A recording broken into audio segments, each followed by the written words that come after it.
Tem mais informação, gente, chegando também com o Francisco Neto, que vai trazer os detalhes pra gente do elevador aí, né, Francisco? Que acabou caindo com 8 pessoas, o elevador tinha capacidade apenas para 6 pessoas. Francisco, suas informações. Pois é, Mobile, a gente ainda continua aqui, né, na porta deste prédio que fica aqui na colônia agrícola Samambaia.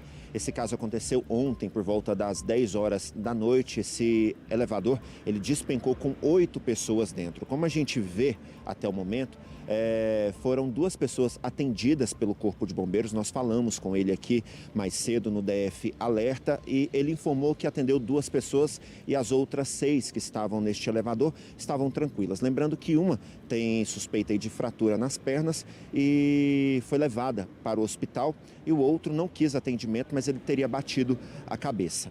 Bom, a gente, para saber mais detalhes, né, a gente precisa entender o que aconteceu, saber como é que aconteceu, e para falar sobre isso, nada melhor do que um especialista. Nós estamos aqui com o Rodrigo Ramiro, ele é especialista em elevadores. A gente nem sabia que existia essa profissão, mas existe um especialista em elevador que justamente pode nos dizer, né, Rodrigo, o que poderia ter acontecido aqui. Boa tarde. Boa tarde. Bom demais esclarecer toda a população, né, que o elevador é um dos transportes mais seguros. Né? E por que ele é um dos transportes mais seguros? Porque ele tem vários dispositivos de segurança. Né? No caso desse condomínio, eu ainda não tive acesso, né, mais informações. Né? A gente soube que houve um ruído alto e que ele foi parar no subsolo, no andar inferior. Né?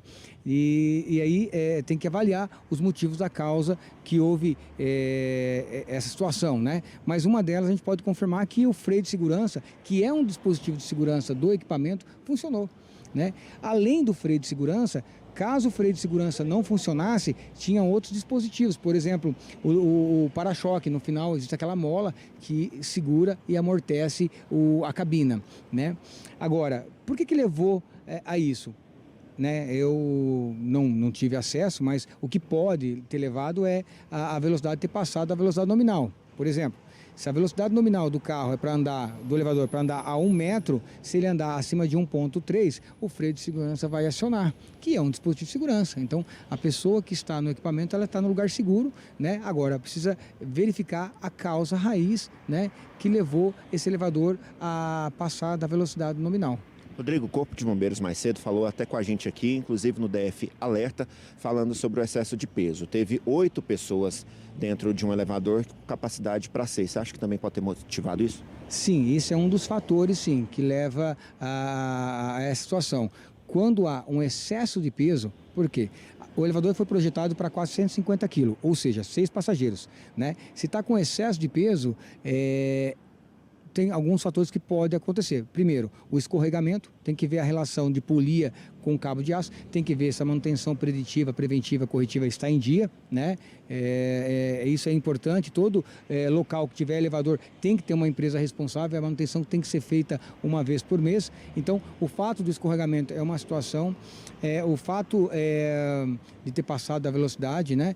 Um outro fato também é a questão do balanceamento, precisa se verificar. Eu tenho certeza que o perito que vai avaliar, ele vai levantar essas informações se o equipamento estava balanceado, né? Balanceamento entre contrapeso e cabina, né?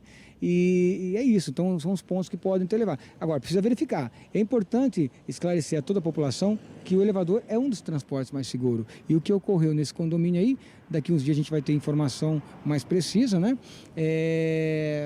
Pode ter sido o escorregamento do cabo ou até mesmo a falta do balanceamento adequado. É isso, viu, Mobile? O Rodrigo, ele é especialista em elevadores. A gente sabe aí que para pessoas, né, conhecer bem, saber mais sobre esse caso, entender melhor, né, porque a gente vê aqui em Brasília, muitos condomínios têm elevadores. Eu, por exemplo, morro de medo de entrar em um elevador. A gente sabe aí que existe estralos, a gente nunca sabe quando é que pode ou não. Mas, obviamente, ele está aqui. A gente vai fazer uma entrevista aqui com ele mais completa para tirar um pouco mais de dúvidas, inclusive das pessoas que entram dentro desse elevador, viu, Mobile? É isso. E os detalhes também às 18 horas no Jornal Local Noite, com essa reportagem completa explicando o que poderia ter acontecido e, é claro, aguardando agora a investigação. Obrigado, Francisco Neto, pelas informações. Um bom trabalho para você. Agradece também ao nosso entrevistado.